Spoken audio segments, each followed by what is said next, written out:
The narcissist will struggle when you leave. I know what it's like when you're dealing with these narcissists. They just walk off, they leave you, like you never mattered to them, like you never even existed.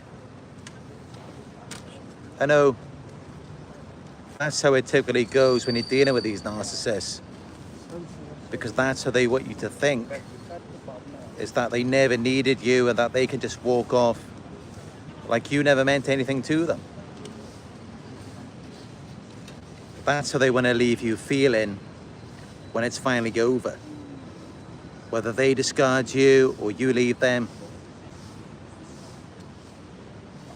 that's what they want to leave you with, is this idea that no matter what you did for them or how much you did for them, they never really needed it from you anyway. It never really meant anything to them. It never really mattered. That's what they want to leave you feeling like. They want to leave you feeling like you were just completely worthless. You never mattered, you never meant anything, and all of your efforts were in vain. It was just to no avail. It was just a waste of your time. That's what they want you to think. And before I even go deeper into it, I mean, just think about it like this. Why is this such a big performance? Why is it so important to them to put this idea out there as though for whatever reason you were substandard, you weren't good enough for them, your efforts were not enough, or as though you just are no longer significant or relevant to them anymore and they can just forget about you so easily? What is the purpose? Why do they make such a big deal out of it? To convey this message to you. Because that's what they do when they leave you. When they walk away, or if you leave them. They just make it seem like they never needed you anyway. They just treat you with contempt, as though you just don't even matter.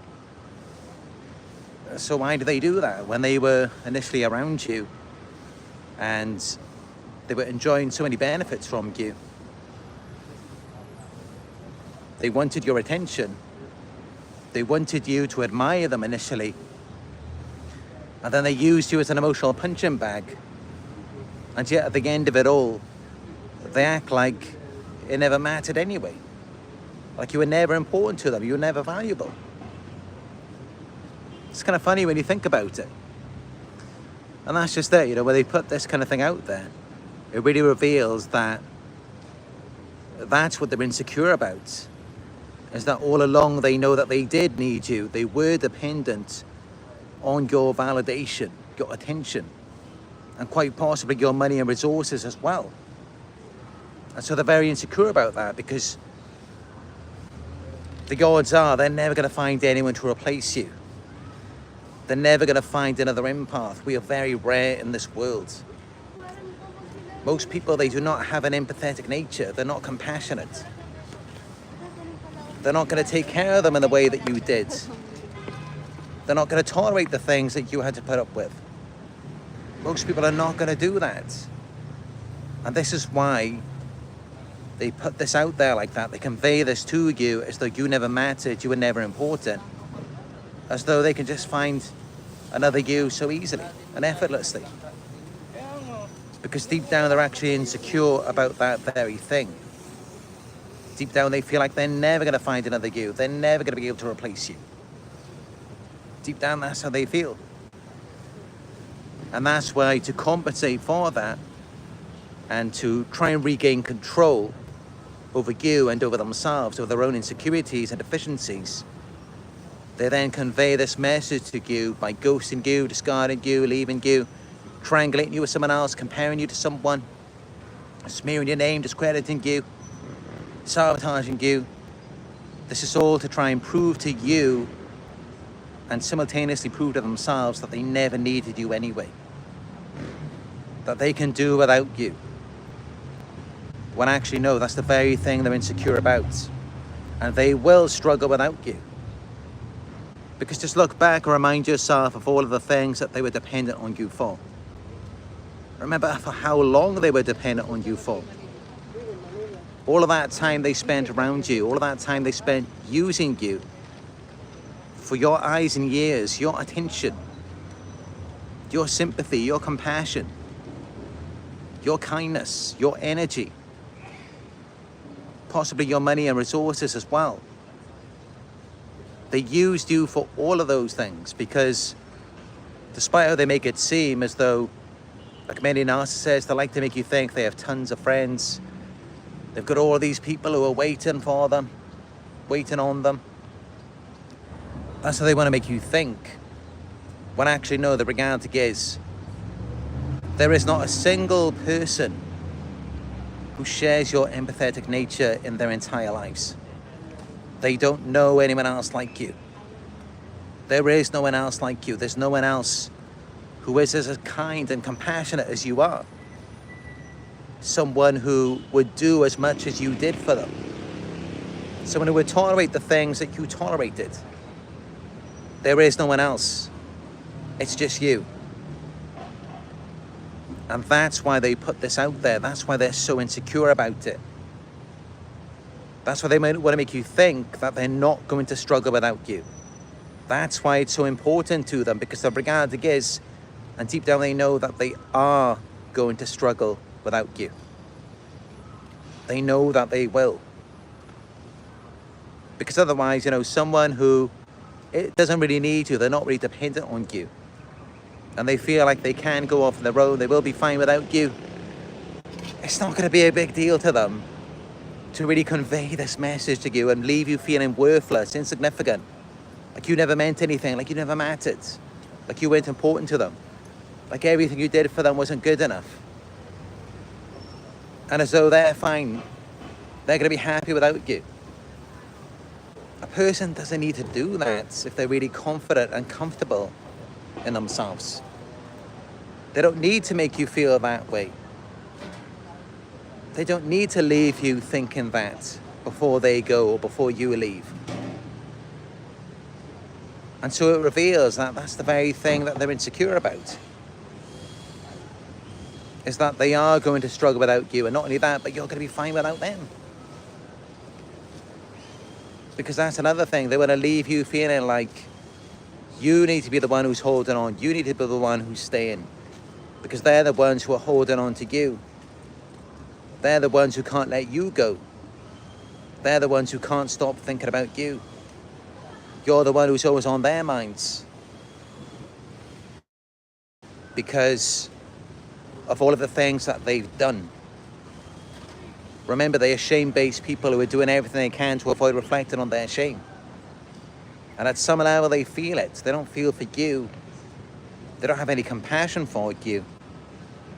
But they do feel bad about themselves, and they spend the rest of their lives doing anything they can to avoid having to reflect on themselves, to avoid having to reflect on the things that they've done to you.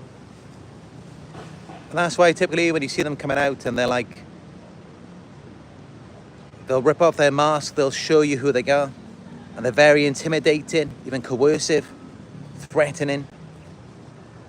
They're mocking and ridiculing you despite after all of the things they've done to you.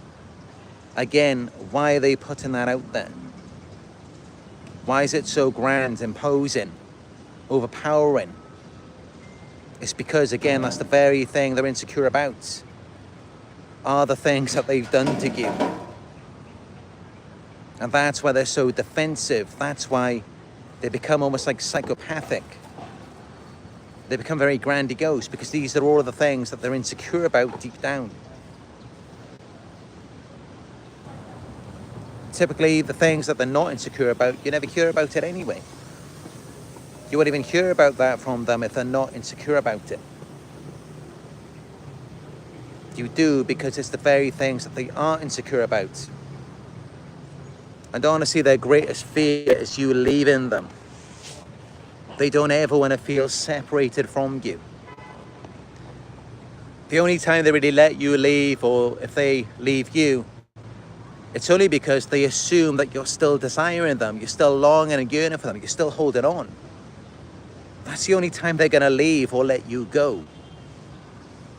Otherwise, if they think you're just going to move on, you're going to be fine without them, you're going to be living your best life, and especially if you know that they're going to be struggling without you, they're not going to be going anywhere. They're going to be coming straight back. They're going to be straight on you. They're going to be hoovering you, love bombing you. If that doesn't work, they will devalue you. They will use threats, legal manipulation. Whatever they can do, whatever works, whatever gets your attention. They will do anything to get you back, because that's just it. You know, once they've had a taste of that good stuff, your empathic nature, once they've had a taste of that, there's no moving on. Say what they say. Once you go black, you never go back. Only with empaths.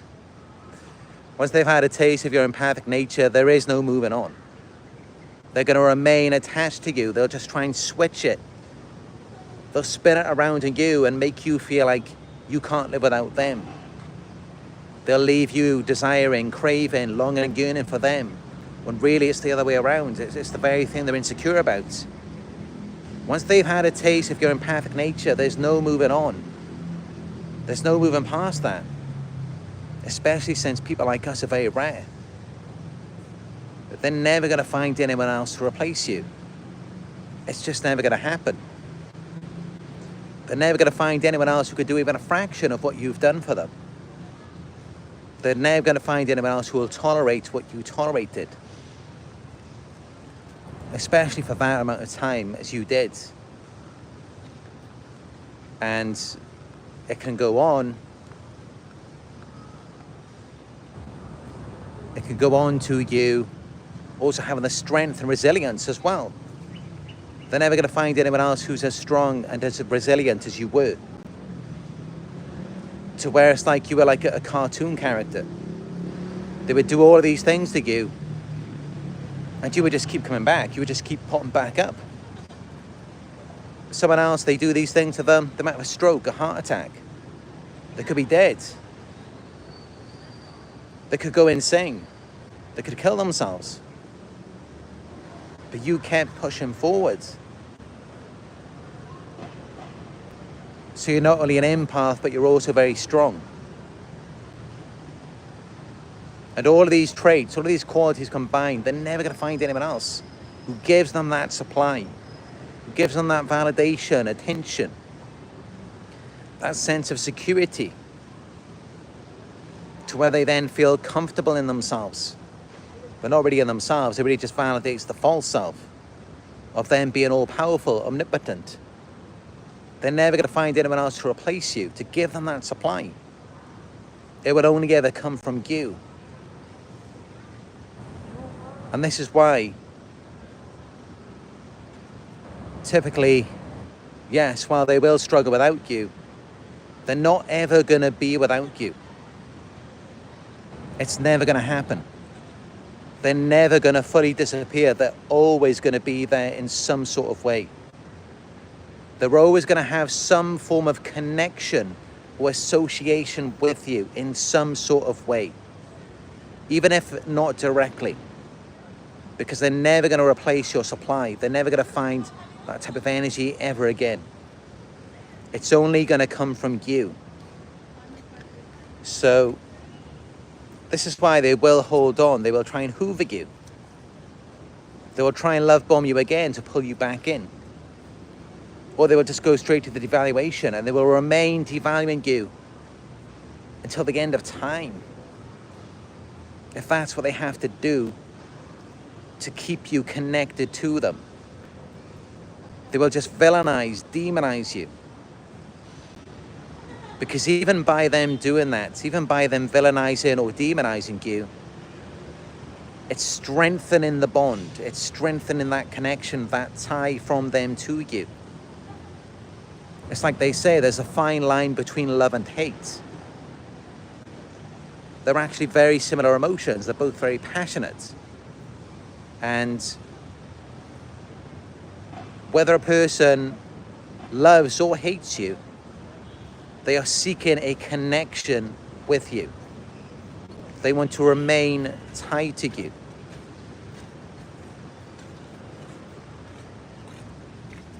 So even if they hate you, it's because you make them feel good. You make them feel better about themselves. You give them that supply. And they will never find anyone else like you. They will never find anyone else to replace you. They're only ever going to get that supply, that energy from you. It's only ever going to come from you. You're the only one who can provide that to them. Empaths in this world are extremely rare. And of course, there's different types of empaths. And your specific supply, it's tailor-made to them. They're never going to find anyone else who can replicate that and who can sustain it over a long period of time. And this is why they will remain tied to you. They will remain associated with you in some sort of way. They will never move on. They will never let you go. They will demonize you. They will villainize you. They will smear your name. They will enforce their fly monkeys. Isolate you to get you to remain trapped. They will never let you move on. They will never let you achieve your own independence, your own autonomy, developing your own separate individual self outside of them to where you're not an extension of them. Because you have to remain an extension of them to keep providing them with that supply which validates the false self and their illusion. To where they get to feel like something other than themselves. They get to avoid reflecting on the shame. And then they don't have to feel inadequate. So they're going to isolate you, they're going to smear you, discredit you, sabotage you financially, socially, to keep you trapped, keep you stuck, keep you tied to them, to where they always have access to you in some sort of way. They may also use surveillance to where they can always observe you, to where they've got that supply 24 hours a day on tap whenever they want it, whenever they need it, whenever they're feeling down, whenever they're feeling like they're not good enough, or whenever they feel like you're slipping away. Because again, it has to come from you. They can't get that supply from anywhere else. It's only going to come from you, and they're going to keep coming back to you. And even though you may not see them directly, again, they use fly monkeys. The fly monkeys filter information back and forth between themselves and the narcissist. The narcissist lives vicariously through the fly monkeys. So they're still connected to you. They're still sharing information back and forth. They're still sharing your energy, your supply. And they may also be stalking you on social media. And also the fact that if they've managed to isolate you, discredit you, sabotage you, all of these things, it's bringing them a sense of comfort and security. It's giving them narcissistic supply. And this is how they will spend the rest of their lives after they've had a taste of your empathetic energy. They will never move on from it. They will never move forward.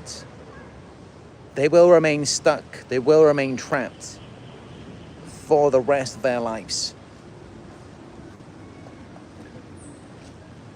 And they may try and move on. They may try and turn someone else into you. They may think that they've got someone who they can turn into the new you. Someone who's unaware and suspecting. They may try to, but that person is not going to give it the same way. They're not going to tolerate it. They're not going to be as strong or as resilient. They're not going to be able to do the things that you could do. So they're never going to find your replacement. They may try and delude themselves in some sort of way. They may try to trick their minds into thinking that what they've got is a better source of supply. But despite that, they're still going to remain attached to you. They're still going to be holding on to you. They're still going to want your reaction. They're still going to want to know that you're not doing well. And the signs are all around you. The evidence is always there. Just ask yourself right now, how am I doing? How do I feel? Do I feel safe? Do I feel happy? Do I feel separate? Do I feel successful? Do I feel like I'm developing into the best version of myself? Do I feel like I'm living a good life? Do I feel like I have my own peace, freedom? Am I in good health? And if the answer to all of those questions is no, should this reveal to you they're struggling. They haven't moved on. They're still watching you, observing you. They're still there. They're still leeching off your energy. They still don't want you to move on. They don't want you to be separate. They want you to remain as an extension of them. Because they're still miserable. They're still struggling. They haven't moved on. They haven't healed at all. They haven't progressed. And they're going to remain stuck in that state for the rest of their lives. And despite all of the things you did to try and help them, to be there for them, they're going to remain unforgiving. They're going to continue to hold a grudge against you. And they're going to be that way for the rest of their lives until the day they die. They're going to hold on. They're never going to let go. They're never going to heal. They're never going to progress. They're never going to find happiness. They're never going to find peace. It's just never going to happen for them. And you will know it by your own state, your own condition. You don't have to know anything about them, anything to do with them. All you have to know is about yourself, because if a narcissist is healing, if they're progressing and moving on, they're not going to give a rat's ass about you. They're not going to care about what you're doing. They're not going to care if you're happy, if you're moving on, if you're living your best life. It doesn't matter. Because they've healed, they've moved on, they've progressed past that point. So they can let that go because they're happy now. They've got their own freedom. So this is how you know if they're still struggling, if they're still miserable, if they're still depressed, if they're still stuck, trapped, if they're still in darkness. You know, even without having to go on their social media. You don't have to even see them. You don't have to see anything from them. You don't have to talk to them. All you have to do is just look at yourself, observe yourself, and ask yourself these questions. How am I doing? How do I feel? Do I feel free? Do I feel at peace? Do I feel like I can do what I want to do? Do I feel like I got the things that I want? Are things getting better for me? Are things going up, or are they going down? Or are they staying the same? This all reveals that they're still tied to you. That they haven't progressed, they haven't moved on, they're still stuck at the same place that they were a long time ago. And they're never going to move past it. They're never going to get to that point.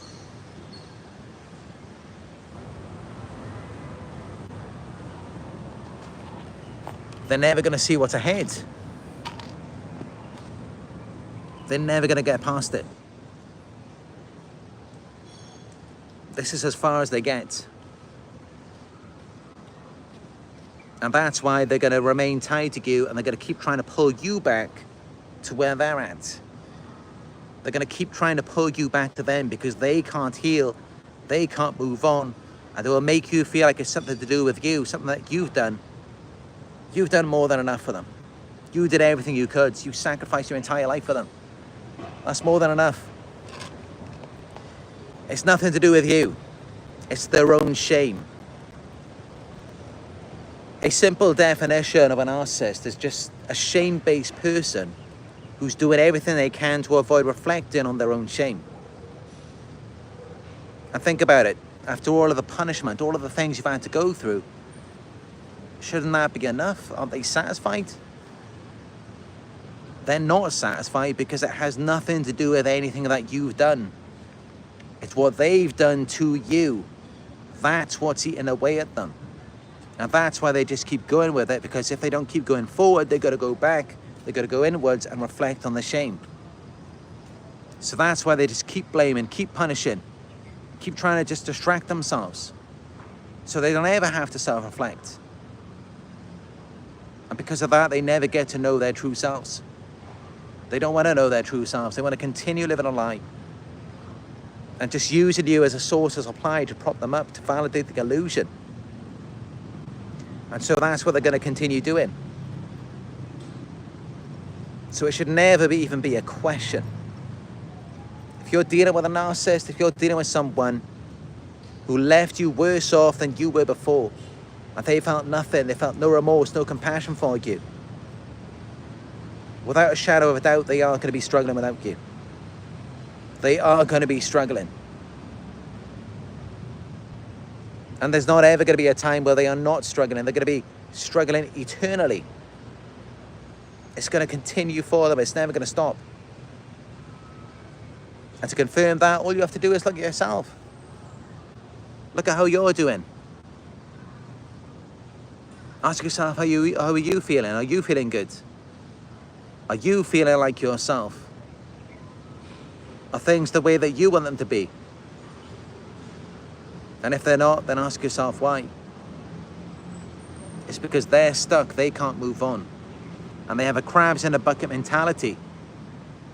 And it's because they lack self-belief, they lack the strength to elevate, to grow. They can't do it. And they have a problem with you, they scapegoat you because you can. And they know it, and they've known it since the beginning. They knew this all along. They saw it in you that you're a truth teller. They saw it that you have a problem with anything fake. You want honesty, you want the truth. You want healing. They saw that in you and they didn't like it, because that then began to expose them. And that's what the problem was. And yeah, it's very easy for them to bring in their flying monkeys, because most people are like this. And this has been a problem in the world for a very long time, is that we do live in a fake world where a lot of people tell stories. They just lie. They live a fake life. And this is why so many people are very miserable. They're depressed. This is why so many people have so many issues, is because they're all living a lie and they don't even know it. And it's a very difficult thing to accept. It's something that I had to accept a few years ago. That my entire life up until that point was a lie. It wasn't even real. I had to question myself. And of course I came to the conclusion then that how was I living a lie all of this time? How is that possible? And of course we're being enabled by narcissists to continue living a lie. They enable us because they want it to continue. They don't ever want you to wake up, because they're living a lie as well. And when you realize this, when you wake up, you get smeared. The army of flying monkeys come after you. And it's because they're all asleep as well, and they don't ever want to wake up, because they've all got their own issues in their own lives that they don't want to accept about themselves. They've done a lot of things that they're not proud of, and it's much easier for them to just point the finger and blame someone else and call someone else bad or crazy, instead of accepting the flaws and shortcomings within themselves. And so this is what they do. This is how they live their lives. Their entire life is a lie. They're never living. They're never actually conscious or in the moment. They're never present. Their entire lives, they are asleep. They never wake up, and they never want to wake up. And as soon as they see someone who is relatively awake or aware, they put them to sleep. They manipulate them, they seduce them, entice them. It's like the devil. They tempt you into something to pull you out of character, pull you out of yourself. Or if they can't tempt you, then they will bait you into an argument. They'll get you all worked up. Whichever they do, it lowers your consciousness into desire, fear, guilt, or shame. Sometimes they might idealize you into pride. Either way, it's still low consciousness, because they want you to remain asleep so that they can remain asleep.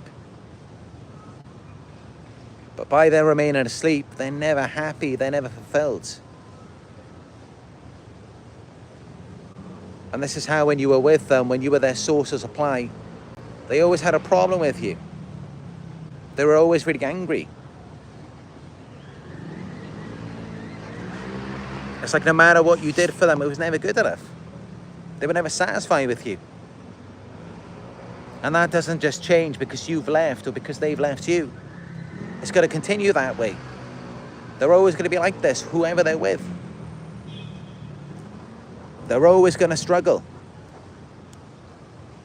They're never going to find truth. They're never going to find peace. They're never going to find happiness. And if they're not pushing you around, they're going to be pushing someone else and getting them to be their workhorse, to keep supplying them, to give them what they need, because this all goes back to their childhood. It goes back to everyone's childhood, where they felt like they weren't good enough for their parents. Their emotional needs were not fulfilled, and this is why they now need a source of supply. They need someone who they can blame for everything, so that they don't have to go within and accept that they just feel inadequate themselves. And that's what this comes down to. And this is how you know that they are never going to move on. They are never going to find happiness, because when did they ever, with you, take accountability for anything? When did they ever just speak the truth about themselves? When did they ever just say that this is how it is with them? This is what they're like? When did they ever tell you that? They didn't. All they ever did was project and deflect. And that's what they're going to continue doing. And they're always going to be that way. They're never going to change. So they're going to remain stuck. They're going to remain asleep. And they're just always going to be that way. They may not be the exact same way that they were with you with someone else. But what you've seen from them, there's going to be different renditions. There's going to be different variations of that in some form. So they may have done certain actions to you. With another person, maybe more verbal. But the manipulation is going to exist in some sort of way. It's going to be continuous throughout the rest of their lives with whoever they deal with. And that is something that I can guarantee 100%. They're going to continue with the manipulation, deception, the lies, villainizing people, smearing them. This is going to continue. And one thing they're never going to do is look within themselves and accept their own flaws. That's something they're never going to do. All they're going to do is continue with the manipulation, the deception, the brainwashing. And all of this is just supply. It's just to validate their all-powerful, omnipotent character. To distract themselves as a form of escapism. Because one thing they don't ever want to do is take accountability. They don't ever want to show up as themselves. They don't ever want to be themselves. And yet many of us, of course, we get tricked, we get fooled, we think this person actually likes us. Well, actually, no. They envy you. They want to take from you. That light, that energy, that positivity that you have, they want to rob you of that. And, of course, once they've taken it, they then devalue you, and then they make you believe they're going off with someone else who is actually the real you. They're more you than you. And also the narcissist is more you than you, and they're sharing a you experience somewhere else. But actually, no, it's just you. And everything they're doing is just mirroring, it's just manipulation. As I said, it is just you. You are the only empath. You're not the only empath in the world, of course. But it's just so extremely rare. It's extremely rare that two empaths will ever even be near each other. They're never going to find another empath. They're never going to find anyone who can supply them at the level that you did. To where you made them feel so excited, euphoric. You made them feel larger than life. You made them feel so good about themselves when they were love bombing you, idealizing you, or getting you to idealize them. Or even when they were devaluing you, putting you down, mocking you, ridiculing you, triangulating you, smearing you. Many of you don't think about it from the other side. You don't think about how it made them feel. And this is how you were making them feel. Even if they're putting you down, they're ridiculing you, they're calling you names, that's still all having an effect on them. It's making them feel good. It's making them feel better. That's supply. No one else is going to be able to replace you. Because for them to get that supply from you, they will never be able to find that anywhere else. It's not going to feel the same with another person. And it's because of various different things. I mean, I've spoken about it in past videos. You have a very unique combination of qualities together that are rarely ever replicated in anyone. Because most people who look how you do, or are at the level of success that you have, and your confidence, your charisma, your charm, and your resilience, your strength, your positivity, your optimism. All of these qualities combined, it's just very rare in the world today. Usually people who are attractive or successful, they're highly narcissistic, they're not compassionate.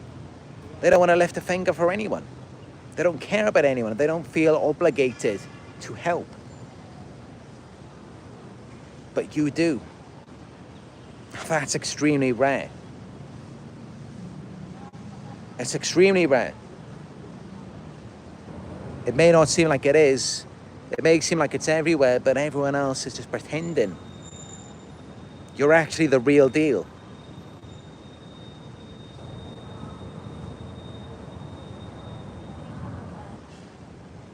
And I do believe that at some level, I mean, on a spiritual level, there is a purpose to this. There is a reason why we're here. And, you know, I've heard some stories about it. I'm not sure exactly the reason why. But I do think there's a reason why there's more empaths now in the world today. In recent times, because, you know, since the 1970s, empathy has been on the decline. But now recently, I mean, there's a lot more content on empaths on YouTube. And, yeah, there definitely seems to be a demand for this. But I've noticed in my own videos, I mean, as soon as I got onto YouTube, I became very popular. So it shows, you know, millions of people around the world were resonating with my content, with my voice. And they were supporting me. They were supporting someone who is more empathic, maybe more innocent, maybe more unaware, as many people may describe me as. So, you know, it clearly reveals that there is a demand for this content. There is a demand for more empathy and compassion.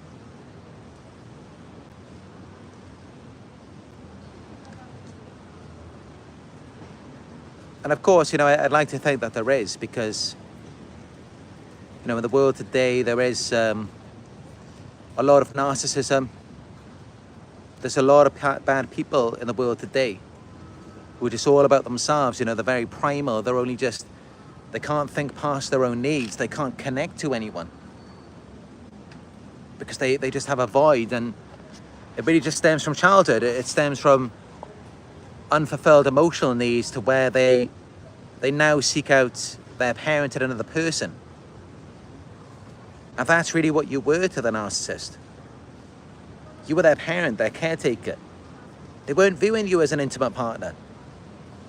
And this is why you wonder, why were they so turned off having sex? Why did they withhold sex from you at some point in the relationship? It's because they viewed you as their caretaker, their parent. That's how they view their intimate sources of supply. So they just want you to take care of them.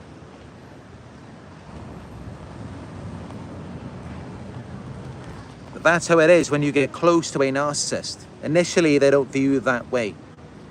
So they're able to be intimate with you then. But then as you spend time together, as you get closer, then they see you more as a maternal figure. And that's why they get turned off then. Because they're viewing you as a caretaker, as someone who's there to just take care of them and protect them. So that then becomes a turn off to them, as it should, in many ways. I mean, because of course, if you're viewing someone as as a parent, naturally they would become turned off at the idea of sex. And they do.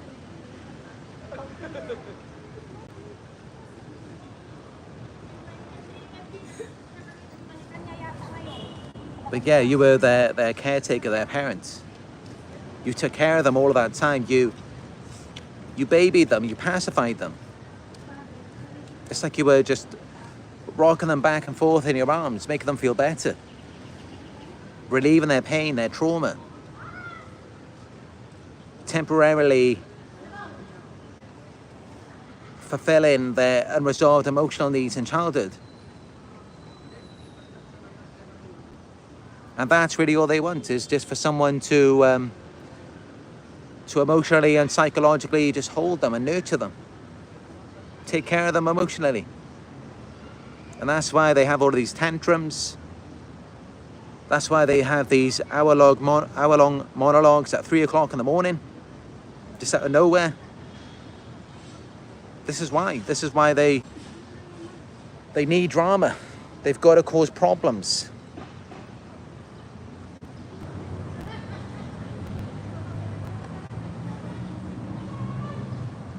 And so, of course, without you, they're going to be struggling.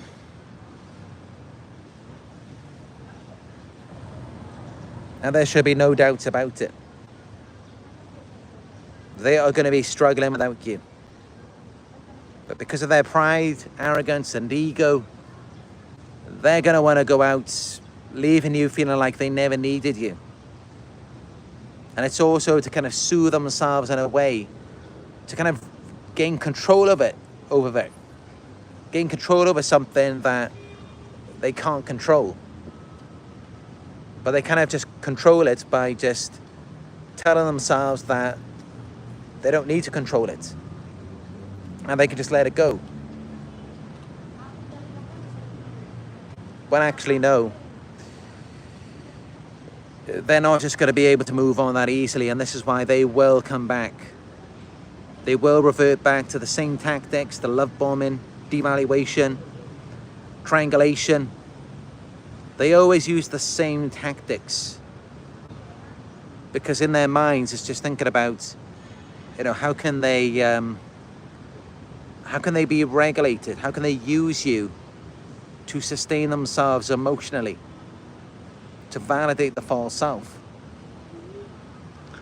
So that's all they're really thinking about, and that's all they're able to think about, and they can never move past that. They will only ever, their entire lives, be able to think about how can they validate the false self and nothing else. And that's it, that's their life. And this is why they will come back They will hoover you in most situations. They're not just going to move on. Some of them will delude themselves and tell themselves that the new source is better. Or they'll just find another narcissist and target someone outside of the relationship, and that will be their supply. But really, they're never going to find anyone else to replace you. They're never going to get that type of supply again. And this is why typically they will keep coming back to you. They will smear you. They will discredit you. They will sabotage you. They will want to leave you broken, destroyed. And they will hope that you stay that way and that you never move on. You never move past it. They will never want you to get back up. They will never want you to move forward, because that invalidates the false self. But if they can keep you down, if they can make you crazy, insane, unstable, if they can get you in trouble with the law, if they can make you homeless, then this is a constant source of supply, which will last them for the rest of their lives. Just by keeping you down, keeping you stuck. It makes them feel free. It makes them feel at peace. Of course, it's all fake, because our happiness, our peace, that doesn't come from the outside. It doesn't come from destroying someone else's life. It comes from within. So it's all an illusion. It's all to validate the false self. All it's doing is just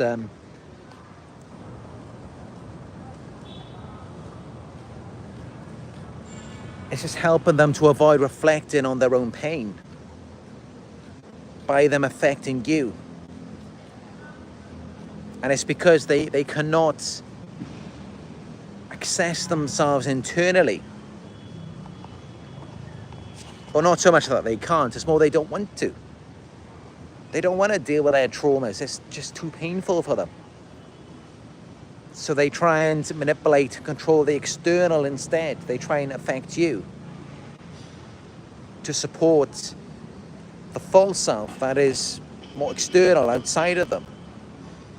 And so they never have to go within. They never have to deal with their internal struggles. But they are always going to struggle. And they're never going to move on. They're never going to move past it.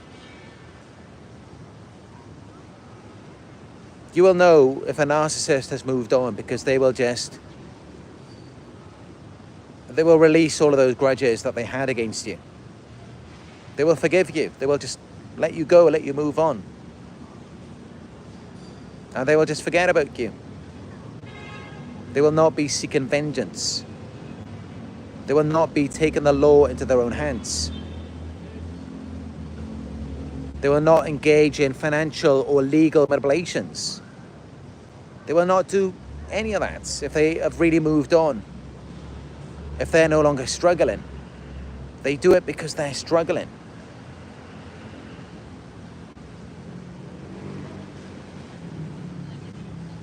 And especially in the case when it's not even justified, the behavior. It's not even conducted in a legal or professional way. Because that's just it. I mean, a lot of this, it's all just their emotions. It's got nothing to do with legality. It's not something they can file against you for. It's all just their emotions. It's all just that they feel slighted. They feel invalidated. They're experiencing a narcissistic injury. And that's why typically they do take the law into their own hands. They do run these smear campaigns. They discredit you, sabotage you. Essentially, I mean, these people are just criminals. And you really think a criminal is ever going to find peace? You think a criminal is ever going to be happy? You think a criminal is ever not going to be struggling?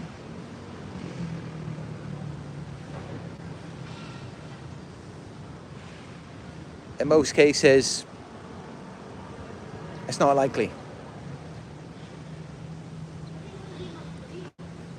And so they will continue to struggle. They will continue to do what they do. And yeah, they're never going to find anyone else to replace you. And this is why you need to be very careful, because when they see that type of supply like you can provide to them, they're like a pack of dogs tearing apart a piece of meat. They cannot resist the temptation because they've likely never seen anything like that before, and deep down they know they will never find it ever again.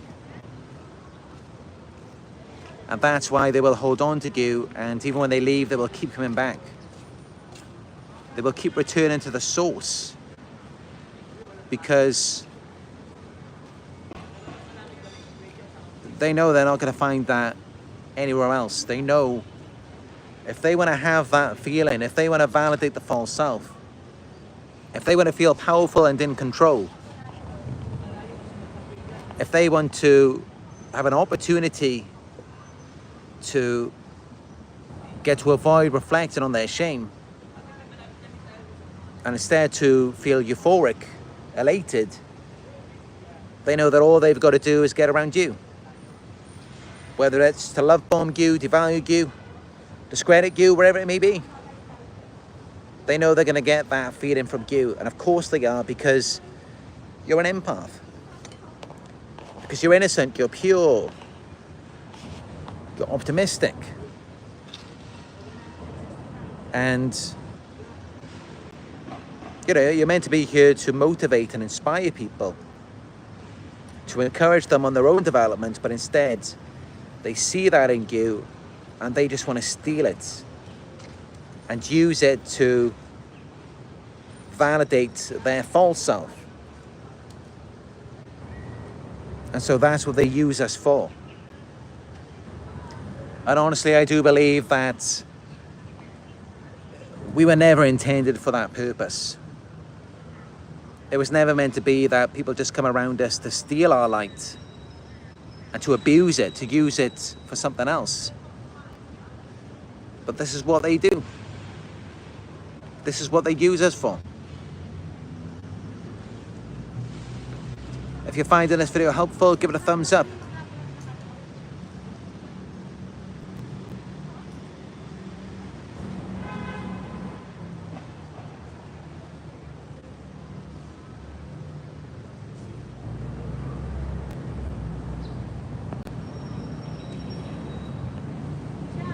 Steampunk Fever says they're a pack of laughing hyenas. No offense to hyenas. Oh, they are.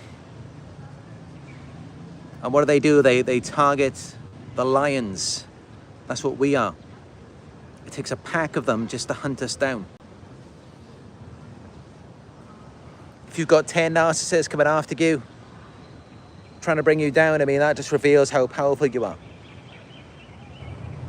They can't even do you one-on-one.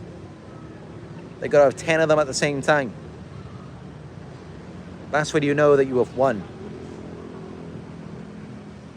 Of course, they want to trick you, they want to make you believe something else, but no, it's an illusion. Even if they have 10 narcissists after you and they defeat you, really, that still means that you've won. Because it took 10 of them to do that. I mean, fair enough if it's one-on-one, if it's fair, and then they defeat you, then all right, yeah, you've actually lost then.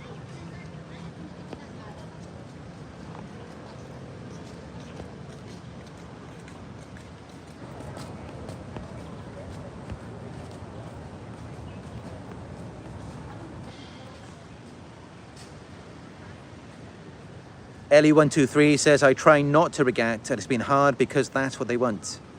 And I hate what they're doing to my mother. Yeah, it's all reactions because that's what they didn't get in their childhood. When it's kind of like it's an instinctual thing, especially for a mother, to react emotionally to the baby. And even sometimes the father as well. When you're holding the baby in your arms, you might make silly faces at them. You might laugh and smile, and then sometimes you're sad. And it's kind of instinctual because, you know, we just know we have to teach them these things. We have to give them these emotions because they're kind of like a blank canvas, a blank slate. Babies are like empty shells. They have no real self, no real identity at that age. The problem is they never got that from their parents. When they were children, they were neglected. Their emotional needs were not met. And that's why they spend the rest of their lives trying to get that now externally, because they never got it in their childhood, but now they have a void that can never be filled. So they always want your reactions. They try and get positive reactions, but if they can't get that, they will settle for negative. They will just irritate you as well. They become like these wind-up merchants. But yeah, either way, I mean, they're not going to be emotionally fulfilled now. It's far too late. And so they're always going to be baiting you. They're always going to be trying to get reactions out of you, because they're still just that child. It's just now they look like an adult.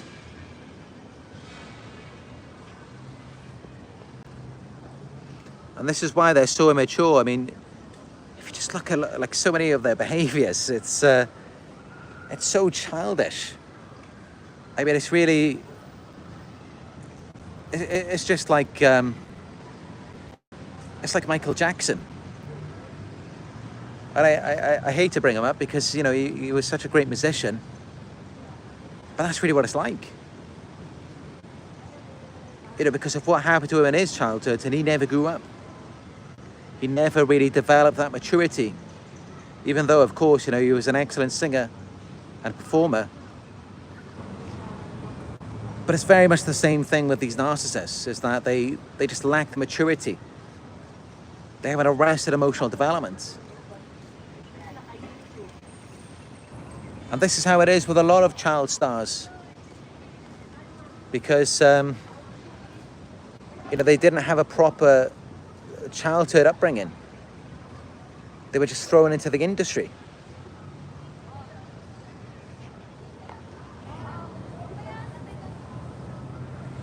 Of course, the right thing to do, if we didn't have a proper childhood, is that we're meant to reparent ourselves. But of course, you know, these narcissists aren't going to do that. They're going to seek someone outside of themselves to parent them. And of course, that's where we came in. That's how we became their emotional caretakers.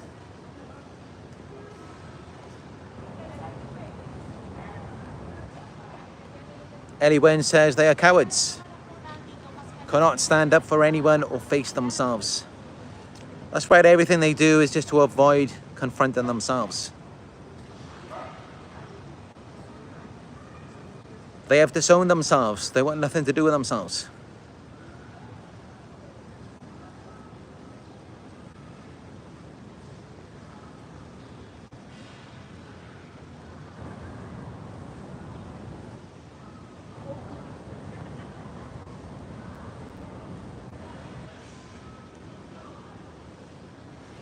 The George says, yeah, they just created this fake future it went into my mind that will never give me it. Sick, twisted manipulators.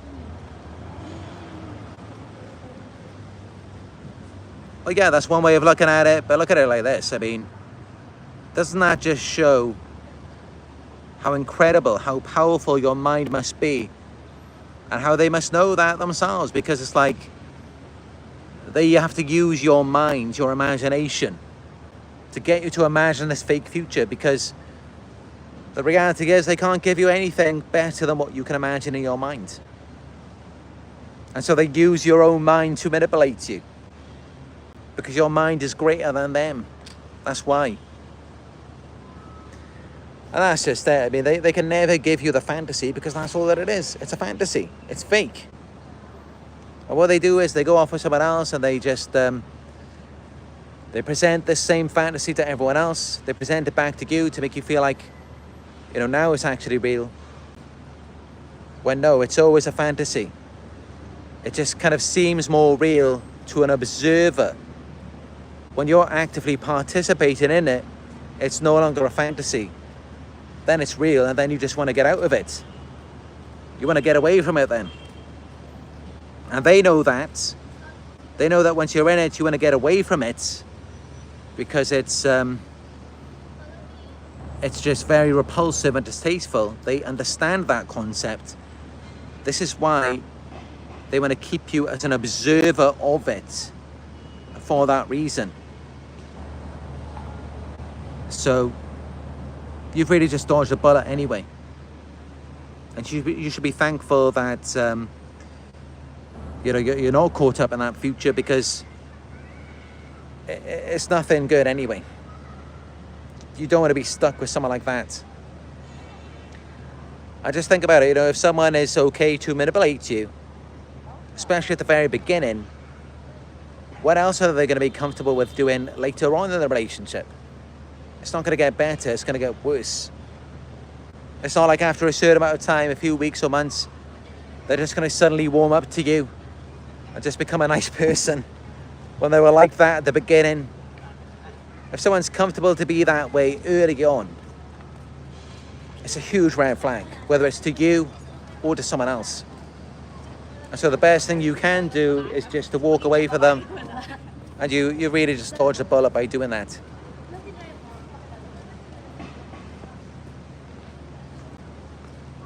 Amanda Surley says they have criminal minds for sure. Yeah, they're so shameless. I mean, they could do things and just not feel anything of it. And not even feel like what they're doing is wrong. And that's just not normal at all.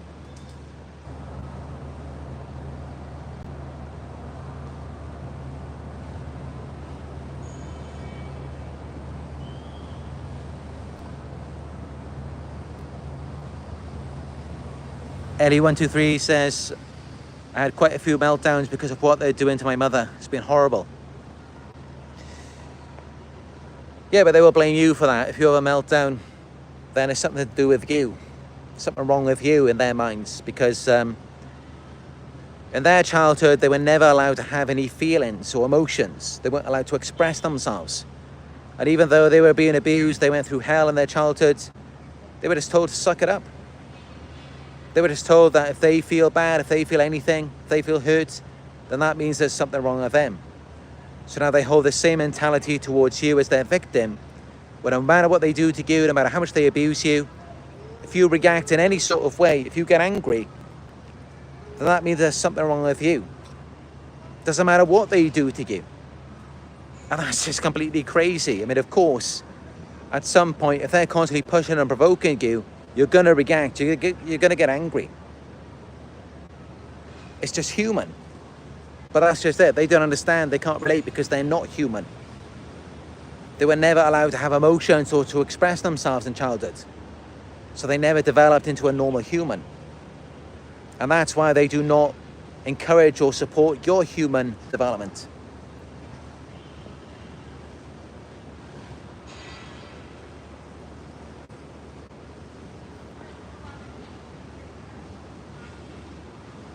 Shining Light on Narcissism says, how do we make a narcissist jealous?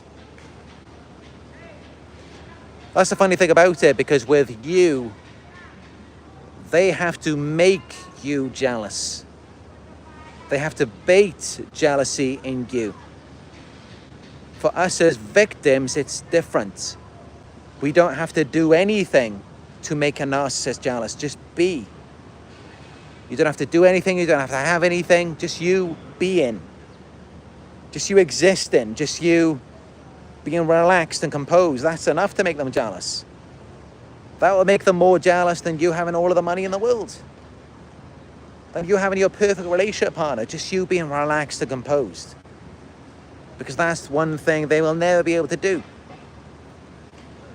They will always have all of these things going on in their minds. All of these thoughts. All of these crazy ideas. So you don't have to make them jealous. They're already jealous of you. They're just very jealous people.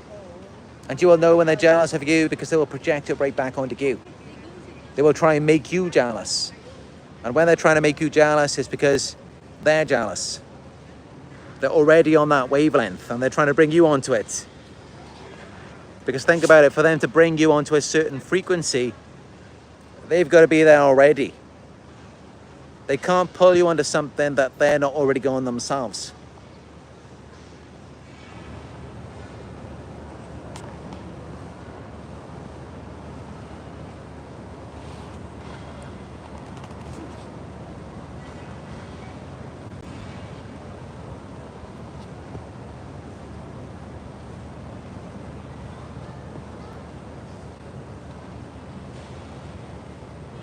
Tiffany Lee says, I want it back. There is so much good in life all around us. It's getting harder and harder to see this. Oh, I know, that's exactly what it's like. I mean, you know when you're dealing with a narcissist because you just become depressed. It's like you don't find joy in anything anymore. It's like you used to enjoy so many things. And now you just see through it, you look through it, you just walk past it. You don't notice it anymore. When everything seemed so beautiful to you before. And that's just it, you've got to retrain yourself, because with a narcissist, nothing means anything to them. To them, everything is bad. Nothing is good enough. They just don't find joy in anything. And they project these qualities onto you. They train you to not find joy in anything. And that's why you've got to retrain your brain to see things differently than how they see it in their warped minds. And the best way to do that is to get in touch with your senses again. Take things slowly, because with a narcissist, they want everything to be fast. With anything, it's like, you can pour as much as you want into them. You can just, you can pour all of the world's oceans into them, and it's like, yeah, just keep it going. It's just not enough for them. Or they just never wanted to stop, because they can never be satisfied. But for you, you're the opposite. You don't need all of that.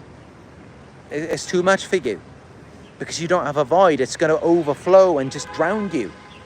So you want to slow that down, and instead, you just want to stop and focus on the little things in life. So you want to get in touch with your senses and just look around, like I'm at a park right now. Look at the colors of the trees. Look at the different shades of green. Smell the flowers. Look at the animals. The chipmunks. The cats. And when you're eating something, smell the food. Take your time and really savor the flavor of the food. Just get in touch with your senses again. Slow everything down. Because with a narcissist, they want everything fast. They want everything to speed up, because they can just never find satisfaction. And so they're very greedy, they're insatiable. They think that at some point, if they just get more and more, eventually they're going to be happy, but they never are. And instead what they do is, because they can never find that satisfaction, they just present it outwardly to someone else to kind of just delude themselves into thinking that they're happy. They get you to filter through it so they can live vicariously through you. And your admiration of it. And even then, I mean, it's not even real admiration, because you're not really seeing it. It's kind of just an illusion. So they just manipulate you into it. But yeah, this is what narcissists will do. They just depress you, because they're low down themselves. They're so far down, so all they can do is pull you down to their level. They can't raise you up. But you will find that as soon as you leave them, it's like you're like a balloon floating away. You begin to regain your happiness again. And yeah, it all begins by just finding the joy in the little things in life. And just dissociating from them, because as long as they're around you, they can only bring you down. Their energy will only throw you off. It's not going to complement you. And that's what we see with survivors of narcissistic abuse. I mean, as soon as you get away from them, as soon as you distance yourself and you spend some time by yourself, it's like immediately you start to feel better.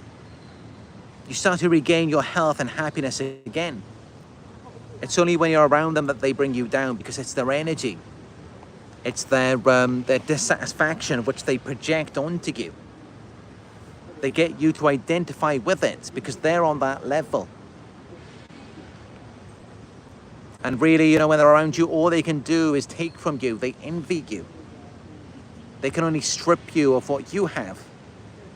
And of course, you don't want things being taken away. You want to add positive things to you, which you can do once you're away from them. But you can't do that when you're around them.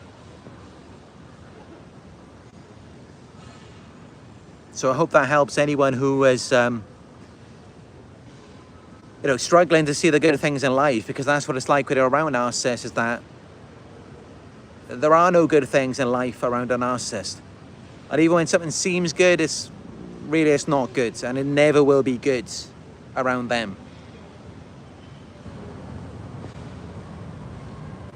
Steampunk Fever says they're total wimps. Yes, they are. They are absolute cowards. I mean, I did a video titled that a few years ago, Narcissists are Cowards. Because they really are. I mean, everything they do is so covert, it's so under the radar. It's never like explicitly stated. And why? Because they're cowards. They're afraid. They're weak. They're non-confrontational. Well, as for us, when we got a problem, what do? We confront them. We hold them accountable. And then they get mad, they get angry. Because they're cowards, they're running away from it. They're running away from themselves. And that's what they do. They project, deflect onto you, and then they run away from you. If you continue holding them accountable, they will just ghost you. They'll be out of there because they want nothing to do with themselves. They just dump themselves onto you, and then they just discard you.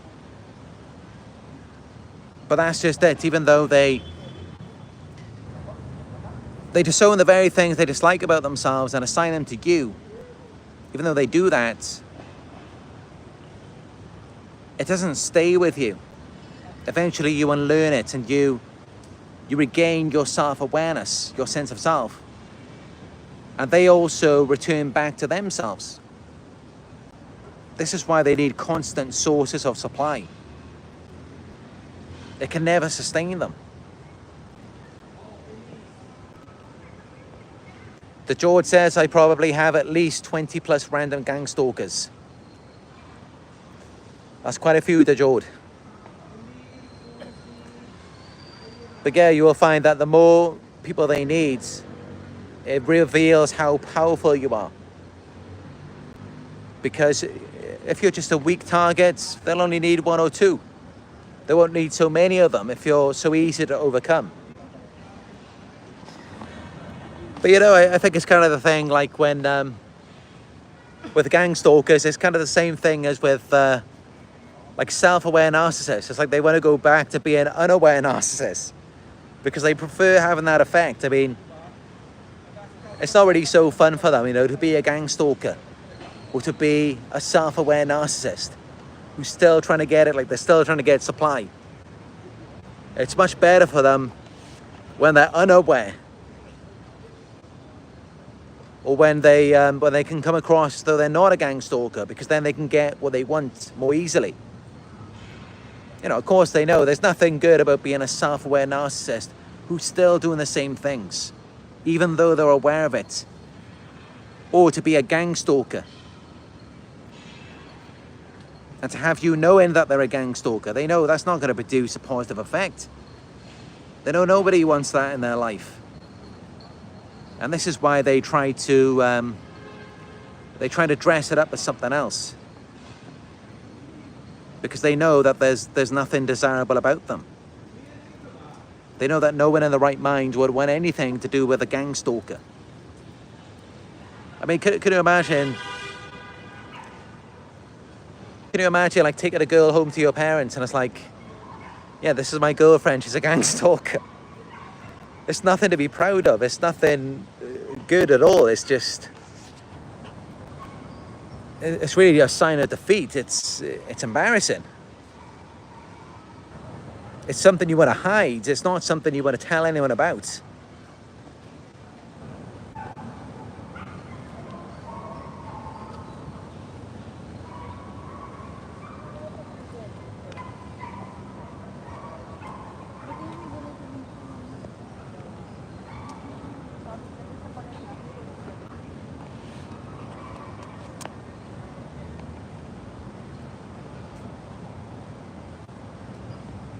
But yeah, it's good to see all of you in this video. I mean, you know, I had to come out here. I walked about 30 minutes just to get to this park, because you may have noticed my last couple of live videos.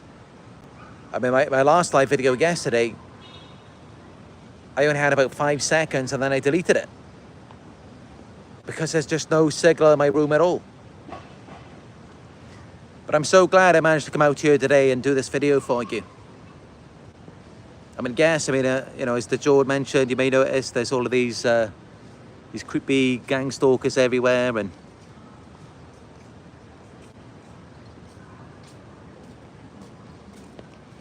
you could probably hear all of the same noises in the background.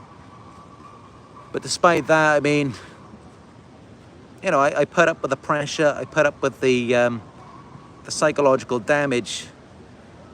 I put up with it just for you, you know, so that I can give you this message, because, you know, that's really what's most important to me. And I will put myself through that as long as it means that I get to give you this message. Because as for me, you know, I'm very different to gang stalkers, narcissists. I'm very uncomfortable with just lies and illusions. I have to live in reality. I have to live in truth. I can't be fake. I'm not comfortable being fake. Most people in this world, and you know, even to this day, I struggle to understand it, but this is what most people are like, is that they prefer just being fake.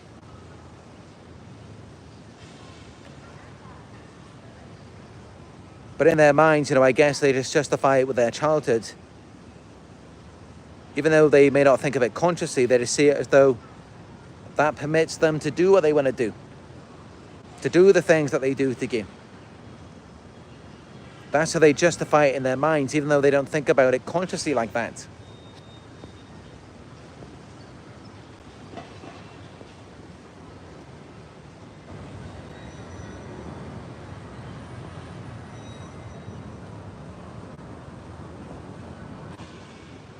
Tiffany Lee says, very childish, the tantrums. Everything is theirs. Exactly, they're still children stuck in adult bodies. It's like they have no self-awareness and no awareness of their surroundings. All of the tantrums and yeah, there's just no boundaries, no separation. Which is what very young children are like. There's just no boundaries. Now that's one thing you will notice with all narcissists, is just that blatant disrespect. They really feel like they own you. In their minds, they really believe that you are theirs. They view you as an extension of them. Just as a child views their mother as an extension of themselves. And, you know, to me, if that isn't evidence that they are still just children in adult bodies who never grew up, I don't know what is. You know, just the way that they just feel entitled to us. They cross over boundaries. There's no separation. They view us as an extension of themselves. And they want you to view them as an extension as well. They want you to view them as your parents, as though they're an authority figure to you. And this just really reveals it all. It just reveals that, of course, yes, you know, they're still just children in adult bodies. This is why they're so immature. And, you know, I'm not really the expert on that, though. I mean, I recommend watching Sam Vaknin, Professor Sam Vaknin, because, you know, that is his dual mothership theory. So I don't really want to intrude too much on that subject. But yeah, I highly recommend Professor Sam Vaknin's videos. And, you know, a lot of people in this world are like this today. A lot of them, they are really just children in adult bodies. And this is why, it's because they've never reparented themselves. They've never gone within and confronted their own traumas. So many people are just walking around with unhealed childhood traumas. It keeps them tied to their childhood. And this is why they're so emotional. Because they're just children in adult bodies. And, you know, I noticed this in my own experience as well many years ago. When I first began my healing journey, I was very emotional myself. And, you know, it's not just me being provoked or triggered. It's not just me being pushed to react, but I was like that naturally. Or reacting over little things. And then I reparented myself. I did the inner work. And now I feel like I have more of a connection, a relationship with my child self. Rather than my child self controlling me. Which is the issue for so many people in this world. It's that they're really just a child in an adult body. It's like they're not the parent of themselves. And that's how they can't even control themselves. They can't control their own behaviors.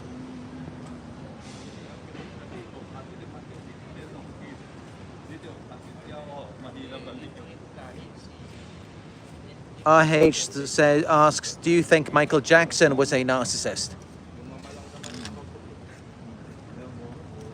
Well, of course, you know, I'm not a doctor, so I can't diagnose anyone. I can give my expert opinion, though, because I have been researching narcissistic personality disorder now every day for over 7 years. So, you know, from what I've seen, I've watched a few interviews, and I remember when I was just 14 years old, I was watching the court cases, and I remember when he was found not guilty of something like 27 charges. And you know, back then I was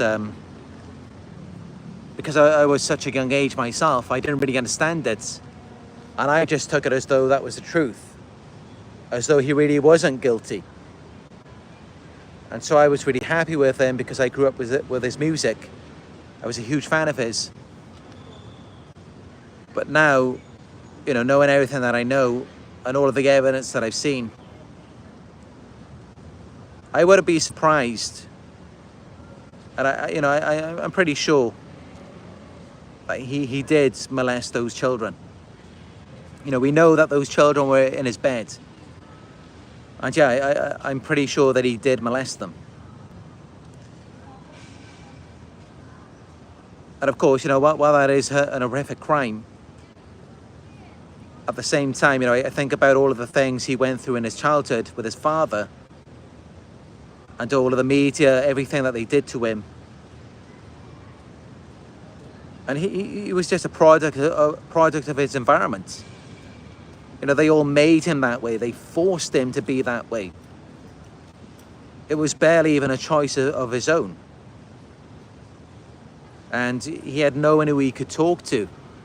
He spoke about how he would often just wander the streets at night, just looking for a friend, looking for someone to talk to.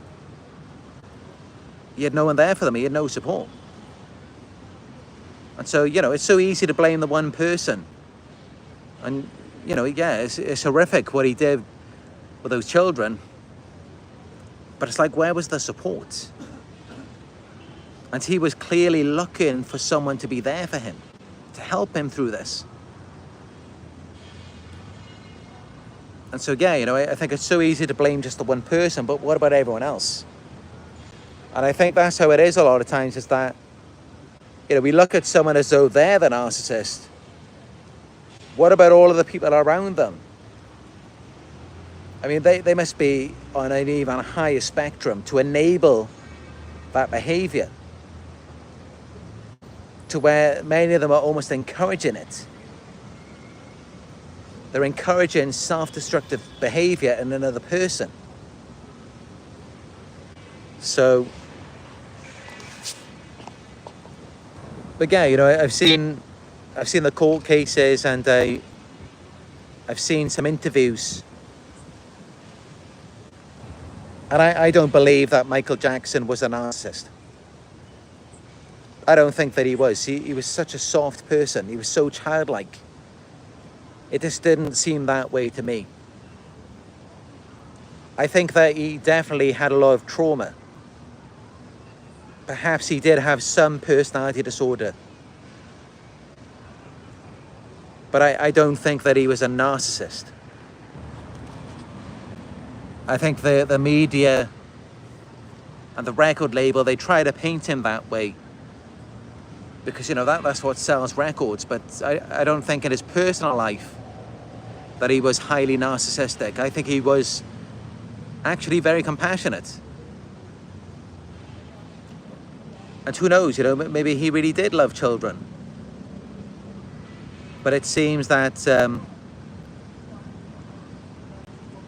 something clearly pushed him to be that way. Something caused that to happen.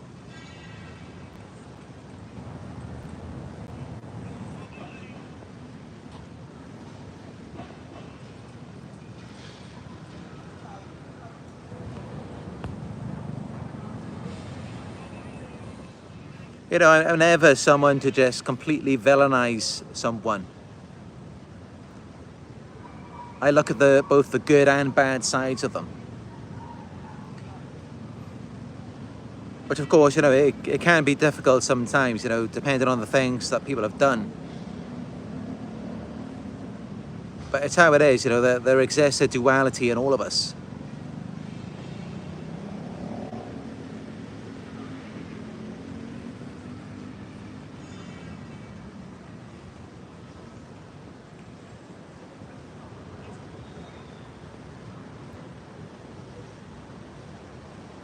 Remy says it's like they're possessed. Yeah, it's their insecurities, it's because they're shame-based. They're driven out of their own insecurities and to feel secure. And they seek their security outside of themselves because they can't find it within. There's no comfort or security within themselves.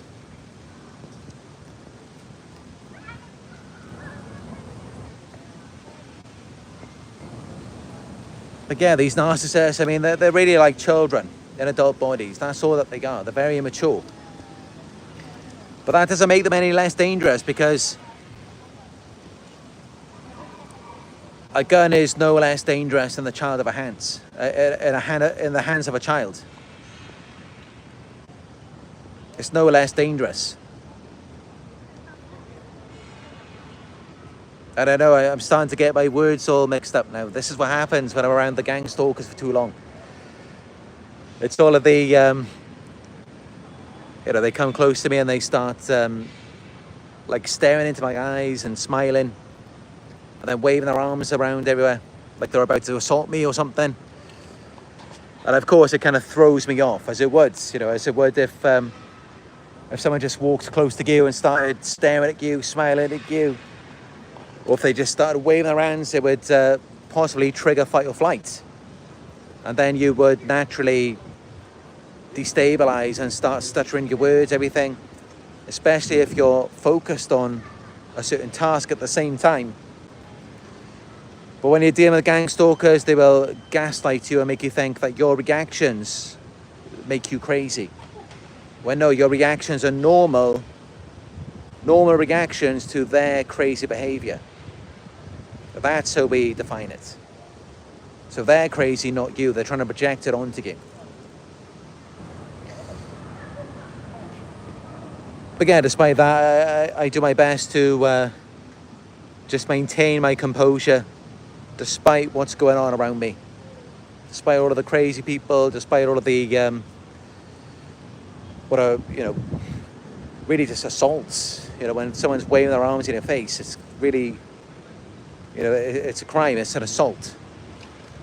It's a criminal offense.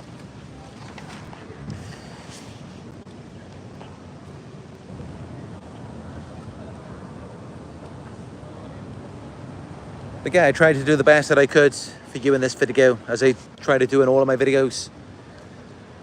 Unfortunately, I couldn't do a video in the room. I would have liked to. It's much more peaceful there. But I'm not getting any signal. It's only just enough signal to make pre-recorded videos, but not to stream a live video. I'm just scrolling through the live chat, look at all of your comments.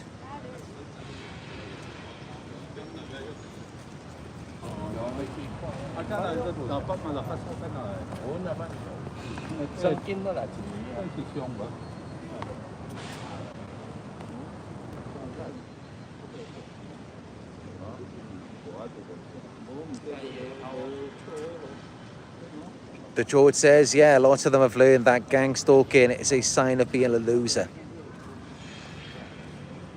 Yeah, it can't be too good for their self-esteem. I mean, it's not anything to be proud of being a gang stalker.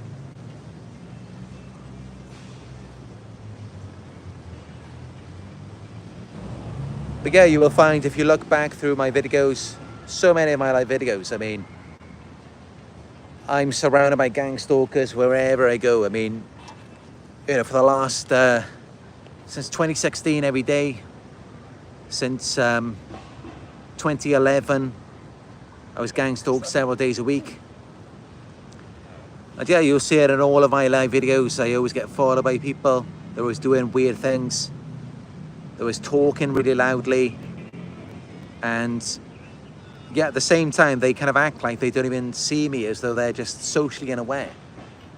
And it's like, no. If you saw someone who's like speaking into a phone, you know, clearly they're on a call or they're doing a video or something, you wouldn't just be getting close to that person, waving your arms around or talking loudly. You just, naturally, you would just walk away or talk quietly around them. So they kind of just expose themselves in all of my videos. And even in my pre-recorded videos as well, pretty much every video I've ever made, you could hear really loud talking in the background, banging coming from the ceiling, car horns. And I've done about 4,500 videos. I mean, you know, they really have nothing better to do. And it's really sad.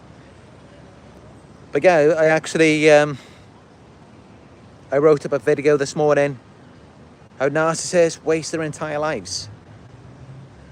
And I will be doing the editing for that video over the next few days, so it should be up soon.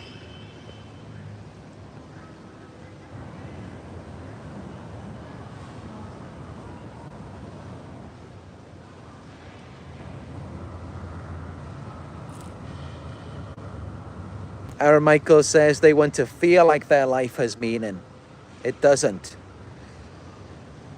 Yeah, that's just it. I mean, the meaning to their life comes from villainizing, demonizing us. That's what gives their life meaning. How pathetic is that? Their lives really have no meaning at all. They're not even living life. They are in a delusion. And it's all just going on in their brains. It's all just electrical signals in their brains that just give some sort of meaning to them. And other than that, they have nothing. And they try and get us to associate with it because it really has no meaning without us. We give it meaning. We give meaning to their lives. Without us, their life has no meaning. It's kind of sad when you think about it.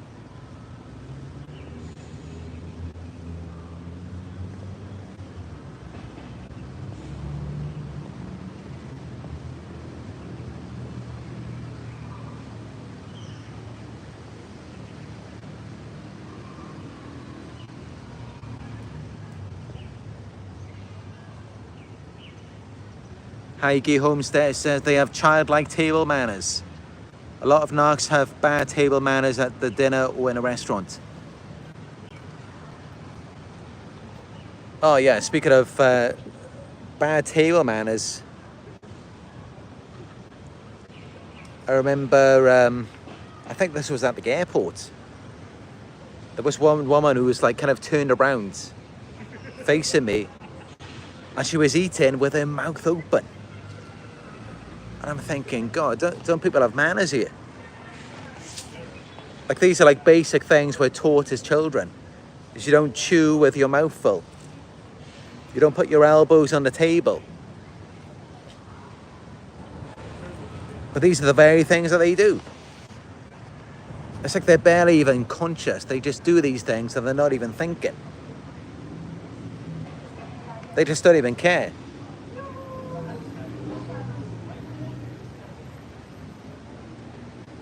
I mean, that's just that you just can't take them anywhere. You can't bring them around anyone because you don't know what they're going to do next. You don't know what stupid thing they're going to say next. You don't know if they're going to burp. You don't know if they're going to eat with their mouth open. You just never know. And yet they want you to associate with them and be like them. And it's like, of course, that's not going to end well. You're not going to become a better person by being associated with a narcissist. It's going to make you worse.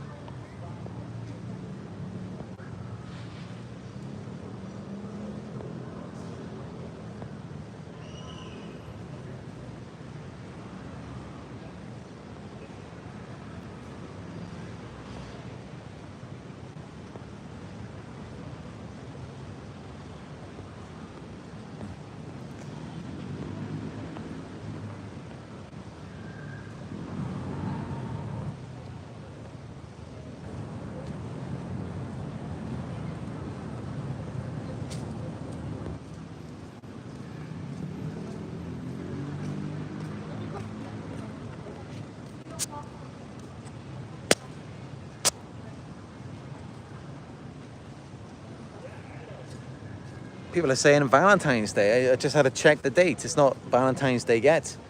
It's still another 5 days. I was worried then because of course, a holiday. I want to make sure I've got a good Valentine's Day video. I'll make sure I'll write one up for that day.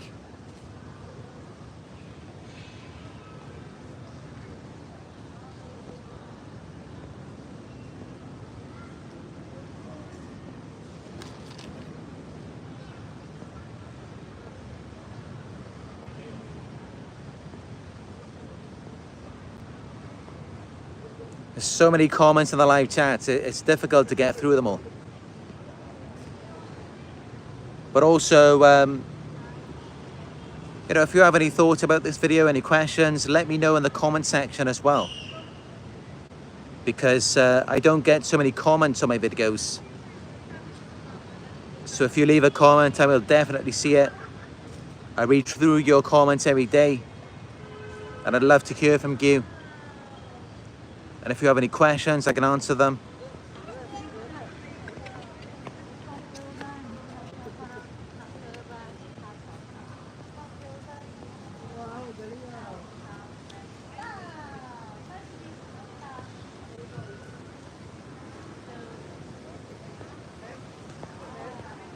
So yeah, live from the park today.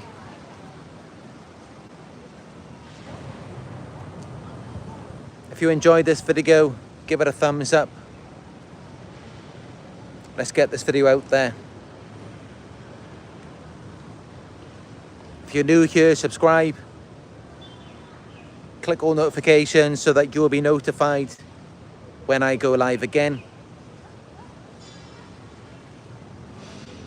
Your donations are greatly appreciated. You can donate to my PayPal. It is paypal.me/Narc Survivor.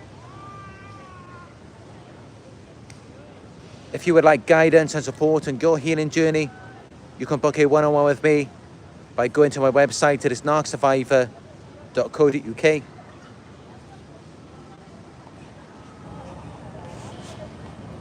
And I am available on Instagram. I've been posting some content. When I was in Bali last year, I went to this zoo and I was petting the turtles and iguana, and I even saw some bats there as well. You can see all of that content and so much more on my Instagram. Follow me It is Narc Survivor YouTube. Thank you for the donation, Hidden Harpazo. Thank you all for your support, and I will talk to you soon.